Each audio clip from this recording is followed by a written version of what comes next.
Zoe. And I'm Eleanor. And we're going to perform a couple of poems for you today. We've got one that we wrote collaboratively and then a couple of our individual pieces.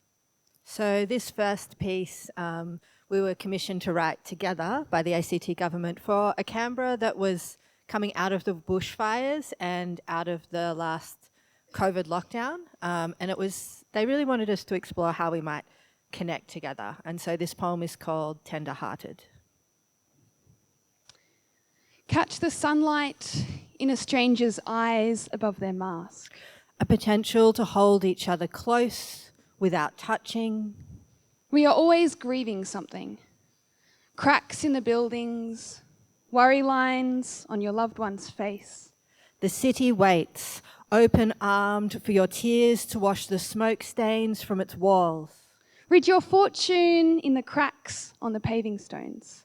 Slit the city to the guts and see the truth in the beautiful entrails. Moments of untold joy. We are thankful for moments of untold joy. We are thankful to our doctors, nurses, cleaners and teachers who make possible those moments of untold joy. When we dance together, queer space and time, everyone means you and everyone else. And radical acceptance includes yourself. It was here that we made love, and my hope is that in this place you can be whoever you need to be. We hold each other together in nearness and distance, sameness and difference. Breathing bodies swirl in your periphery. The city whispers to itself. CCTV camera captures an act of kindness. We're not here to be watched, but to watch over. And we are fascinated by the movement of each other. Sullivan's Creek, an ever-present letting of over-fertilization and the whippersnipper decision to live in fast time. But beneath the pavers, the soil remembers a softer tread. Aboriginal people live with this land and sovereignty was never ceded. The dream of this city is awake and shouting into the night, no black deaths in custody. The time has come. The time has come. The time has come to demolish. To demolish the monuments of colonisation that cast long shadows over everyday routine. Our lives shaped the winds that brought forests to the city. Together we breathed bushfires. An elegy of trees enveloped our homes. Leaving not the landscape we knew, but a charcoal likeness. Contour lines drawn and reformed around boxgum grassy woodlands and memories of massacres. This city holds you close. It lulls you to sleep with dreams of clean concrete and fog-free winter mornings. This city is a conversation. Interrupting itself. Always honouring something. A blur of voices and yours. This city waits to remind us. Together we can turn again. Tenderhearted.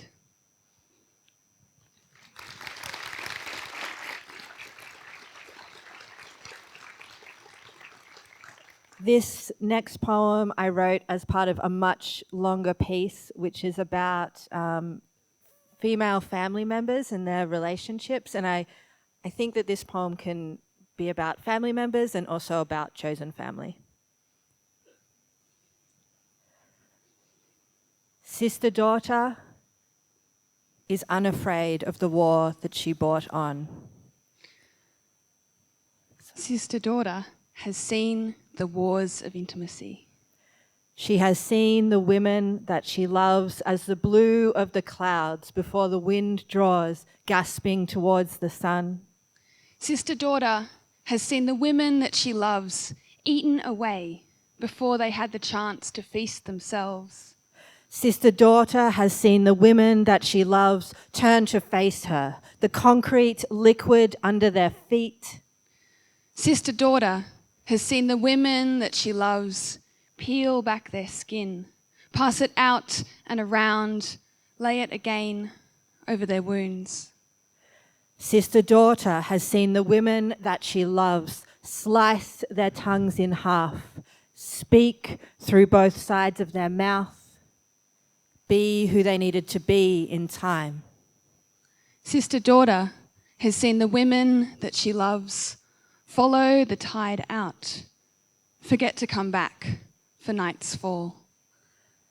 Sister daughter has seen the women that she loves bend at their hips, whispering to themselves, "You are enough, you are enough, you are enough." Sister daughter has seen the women that she loves unafraid of the war they brought on. Swallow sunlight and hold it borrowed through the night. Exist by virtue of each other.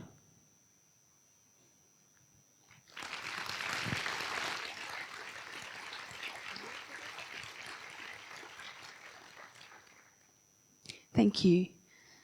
This next poem is one that I wrote just myself this time. I really enjoy coming from Canberra writing about the alpine Australian landscape that we have so close to us here, and that's where this poem is set. He said he didn't believe their presence was causing absence, causing change. Moss, delicate water plants trampled, frogs and fishes facing extinction, loss of grasslands, of small marsupials, no proof, he said.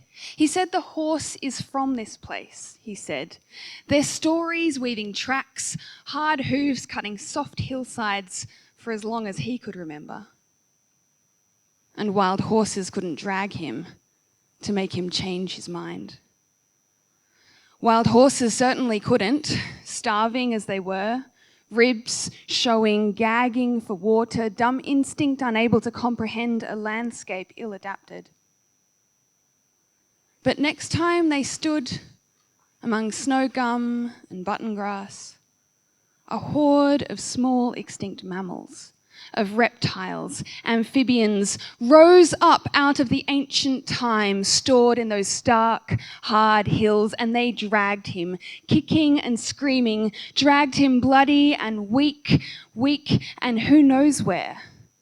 And the mountains will not say, and they will not change their mind.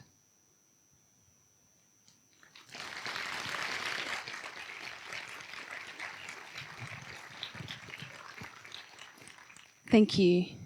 This next poem is one that Eleanor wrote.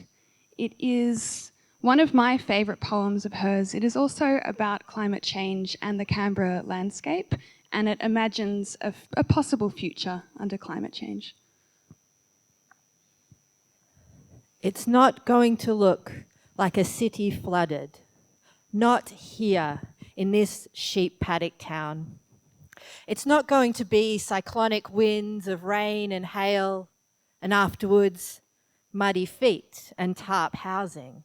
Here it will be bushfires, burning 40 metres high, heat-warped emergencies that you don't think about or hear about until the smoke obscures the sky and the daylight is too hot to step into. It's not going to be pretty. But sometimes it will be pretty. The sun will still shine through grass seeds in the evening. The moonlight will still turn soft possum heads at night. And a blue wren might hop through anonymous bushes in the morning. Some people will still see the people that they love. A couple might hold a wedding, their feet between rubble and broken glass, haltered cranes in the background, black against an ember setting sky. Maybe the tears in the eyes of the young woman will warp the sight of the flames so it seems like the aurora australis are exploding in front of her in all their peaceful, touristic glory. Those warped flames in all their terrifying beauty.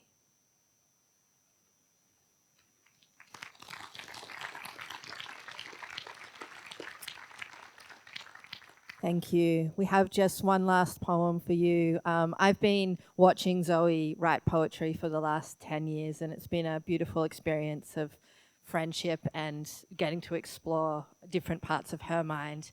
And this next poem is a beautiful example of Zoe's work around finding solace in the landscape around Canberra.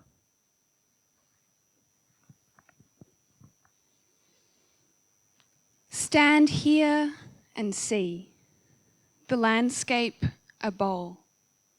Cold air falls, sinks down to pool in hollow, in mist, in frost.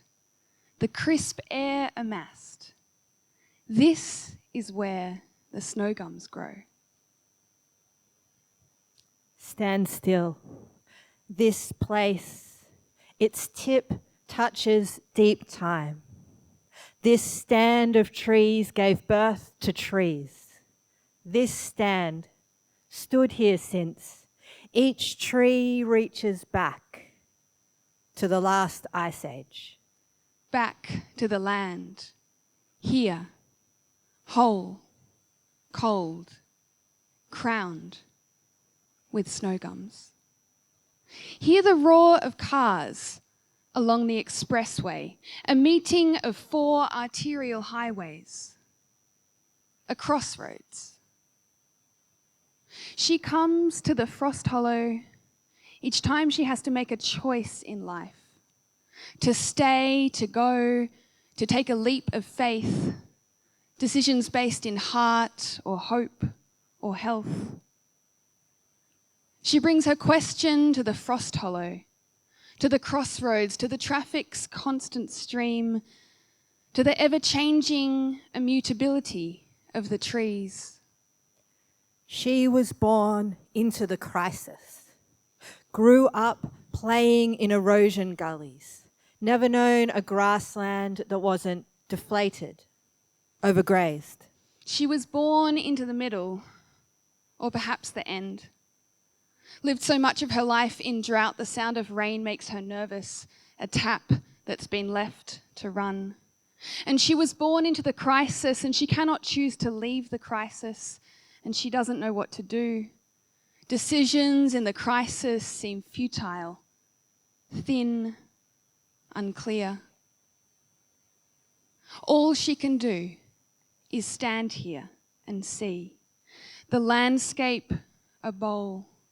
Cold air falls, sinks down to pool in hollow, in mist, in frost, the crisp air amassed. All she can do is stand still. This place, its tip touches deep time. This stand of trees gave birth to trees. This stand stood here since each tree reaches back to the last ice age. Back to the land, here, whole, cold, crowned with snow gums.